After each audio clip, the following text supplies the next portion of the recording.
here we are, Easter, March the 31st, and wanted to show you the dogwood trees that we worked on and separate videos. This one here and this one here. This one had the hollowing out of the trunk. I'll show you that in just a second.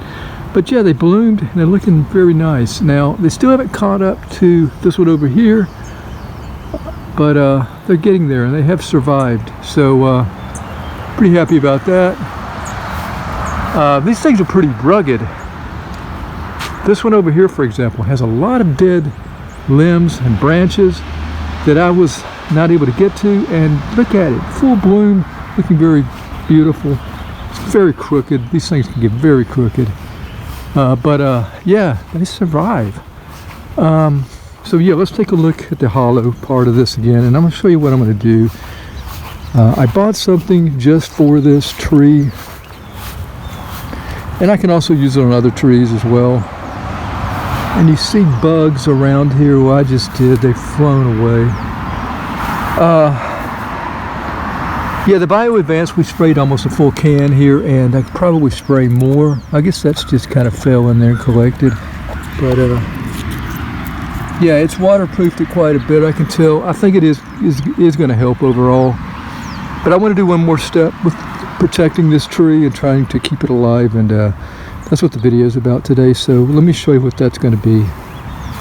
And here's a look at the product that I wanted to use around the trunk. It is a 20-foot roll of this plastic mesh.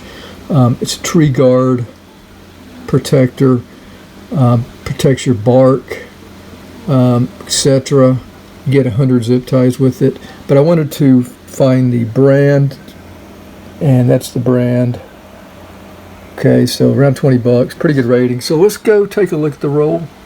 And here's the product that I want to put around the trunk. Let's take this off. It's just a roll of plastic mesh. It's supposed to be 20 foot. Okay. Pretty flexible. Don't think it's going to tear anytime soon.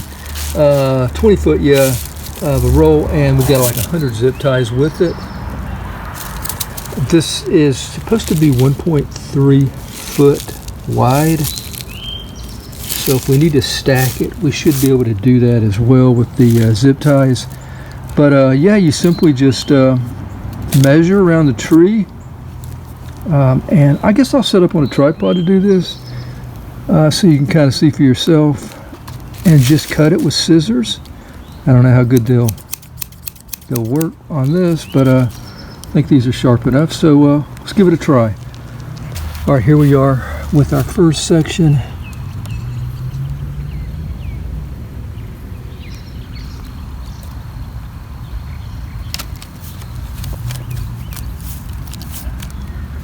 Okay, so yeah, we've got that huge gap over here because of the slant of the tree. I'm going to try to work with that later, but I want to put another higher section, or maybe even might even have to do two more. So yeah, I've got the seam on the back side here, instead of having it on the roadside. You can shift it around if you need to. It is movable unless you just really tighten it on there. So let me go ahead and put this section on.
Alright, so I just had a little bit left. I used quite a bit. I think I used like 3 sections. So here we are finished. I believe I used 3 rows of this. We're probably close to 3.5 foot high. I had to take it that far up to cover all the hollow part of the tree.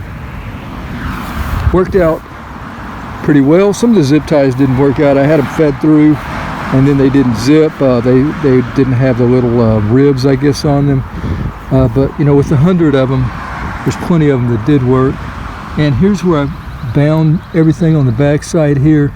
It's pretty camouflaged. You can't even really see those zip ties after you cut them off. I put a little flap here in the front because all this was exposed. So I just filled that in and zip tied that a couple places. But yes, this should definitely keep animals from trying to make nests there, especially rabbits. You know, and leaving feces, droppings behind for bugs to come in and invade the tree trunk here. So we can eliminate that, as well as animals coming in, maybe deer, and rubbing against it, scratching. Birds, we're not going to be nesting in here. So yeah, I think it's going to help the tree. And yeah, it doesn't look bad. Didn't have a whole lot left over at all. But I think I do have enough to maybe do another tree if I want to. Also, this is good for like when you're trimming, or if you have someone that trims and they're pretty aggressive on your tree. This will keep it from removing the bark. Thanks for watching. Until next time, have a nice day. Take care.